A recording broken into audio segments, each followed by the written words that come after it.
Obsoletia was your first feature film. Let's talk about Sundance. A blind submission? Did you know anyone there? What happened? Okay. Sundance was a submission on the last day of submissions, and it was walked in, not posted or FedExed. I walked it in by myself. I didn't trust anybody else to do it. That day, Diane and I had been given 2 tickets to go and see the Dalai Lama talk. And it was the last day of submissions, and I said to Diane, you go and see the Dalai Lama. I'm going to go and deliver the film over to Sundance. Diane went and saw the Dalai Lama. I went and delivered the film at Sundance. And when I got there, the pro forma is that it's in a manila envelope with a particular code number written on top that you deliver to the counter. And then that person at the counter of the office in Sundance's office in Beverly Hills, they take that envelope and put it in the pile. And I watched where it went in the pile, and I looked at the pile and I was aghast at the amount of envelopes that were standing upright all the way down this corridor. And I thought to myself, well, there goes nothing, because there were so many envelopes.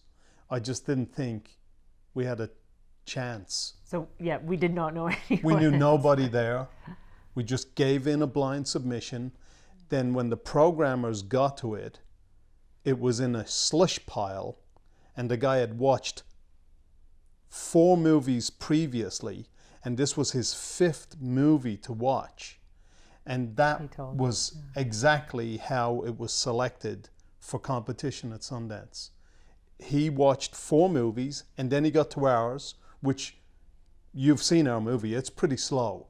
I mean, there's less cuts in our movie than there is in a 60-second car commercial.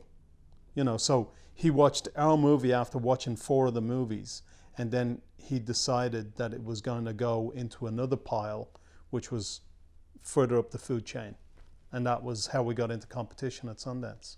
And so we knew absolutely nobody, and we really, I mean, we didn't have high expectations. We just felt like it was worth submitting, you know, as you do. And it was the first thing we'd submitted it to. The film was not finished. We had not completed sound on it at that point. No. It was not color corrected. And so, you know, so we still had those things to do. And then I was out in Wyoming, and, you know, this was like a couple months later, and I was working with a director on a script there. And it was funny. It's just that funny thing with timing. Like, I just had this one night where I really, like, for the first time, I actually really doubted how we had made the film and what the film was. And the whole time making it, and you know, in post and everything, all the time, I loved it, and I loved the process, and I was just like, this is great, and whatever happens, it doesn't matter. This has been amazing, and I've learned so much, and I've grown so much, and what happens beyond this it's all fine. And this one particular night, you know, I just had this night where I was like, and I'm out in Wyoming, I'm in the middle of nowhere, and I haven't seen anyone, and I'm sure that fed into it, where I was just like, Diane, you've screwed up, you know, like the movie, you should have been more clever, you know, you should have got the name cast, and you should have done this, and you should have done that. You'll never get to do it again. You'll never make another movie. And the very next day I got up, and there was an email from Sundance saying, you know, is this the number that we can contact you at? And I remember I called you, and then I called Matt, and I was like, they probably just want to call to say, like, you know, thanks, well done, try again next time. Do you know? Like, I really was like, you know, they can't be actually, you know? And then I got that call, and it was, I described it recently in my blog. I mean, I literally, when it was Sherry Freelow who called me, one of the programmers, and I mean, when she said, you know, your film has been selected, I was literally sort of on the floor crying. And I think because I just had this really dark night, you know, I think I'd just been in that moment of going, you know, you did screw it up, right? And it's never going to be seen anywhere. And then that call came. So with Rebel Heart Films and your classes that you're teaching, that you're going on the road, you know, I think you're going to Seattle first, is that right? Seattle first, yeah. Mm-hmm. Yeah. What do you plan to tell other filmmakers about that same type of moment where, hey, it's the last day and I've got tickets to go see the Dalai Lama? Do I take the chance and submit? And how do I know my film is actually ready? You know, I mean, you said it wasn't color corrected and the sound wasn't totally Yeah, done? absolutely. Okay. The sound was, and I think, like, to be honest, festivals like Sundance, I think they're really used to seeing films in that sort of condition, you know. So I think, like, if it's, you know, if the cut is finished, like you've edited and you've locked picture, and you've just got like some things, like some technical sound, color to do, like, I think they'll be able to tell from that if it's a film that's for them that year, you know. Sure. I also believe in another angle of this question. The bigger the festival, I believe, the more seasoned and informed the programmers. And I think they're able to discern between something that's really truly unique and has a voice or a quality that speaks, and they can see that in first viewing in something that's not color corrected, that's not got sound properly done, that doesn't have music and all of the accoutrements that go with a finished film. I think really high-end, bigger festivals, that's not to disparage smaller festivals, because we've been to some great small festivals around the world, not just in America, but around the world. The bigger festivals have a more, it seems like, a more seasoned, more informed programmers who do this for a living. This is their profession.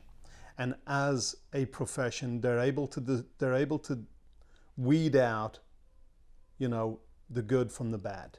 It's also that thing that they're looking for something like authentic, something that's unique, something that's true, and something that certainly the programmers at Sundance said to me, you know, they said, like, when we watched Obsolidia, they said, you just see it's pure love, you know, and, you know, I was so moved when one of them said that to me, because I thought that is how we made the film, right? There was never a cynical decision. Like, it was always that thing where it was sort of like, here's the smart thing to do, right? Here's what conventional wisdom would have you do. And we always went, but it's not right for us, so we're going to do it like this. You know, so we're going to cast our best friend in the lead role. We're not going to, you know, go with the more named actress. We know, we just did everything in that sort of way. And I think that is ultimately what gave it the chance to stand out. You know, I think those programmers see thousands of movies, and they see thousands of movies that are trying to get into Sundance. You know, and I think our film wasn't trying to get in Sundance. Our film was just trying to be its own weird, unique thing, right? Which some people are going to love and some people are going to hate, you know, because it's just what it is. But it's certainly, none of the decisions we made in that movie were sort of geared towards how do we impress the programmers at Sundance, or how do we get a movie into there. And I think one of the problems for a lot of films, and something, you know, to me that really is a message that we want to impart to people through Rebel Heart, is just that thing about be true to yourself. Like, make the film that you will love, you know, and trust in that. Don't try and second guess what you think the programmers at Sundance are like, you know, gonna like, and therefore go, oh, well, we'll get this person because she was in another movie at Sundance 2 years ago, and oh, we'll get this music because, you know, they're really popular and people will think that. You know, don't do any of that. Like, really just, you know, it's like filtering out the noise in yourself to just find your own heart and your own true story. And I really feel like when you do that, and if you do that with an authentic intent, that is how you're going to make a film that's going to stand out, and that's how you're going to make a film that will get into Sundance, for instance. You know, but the more that you're thinking in a cynical way, or you know, sort of a manipulative way, I just think that's it. They see 5,000 movies, and most of them are doing that.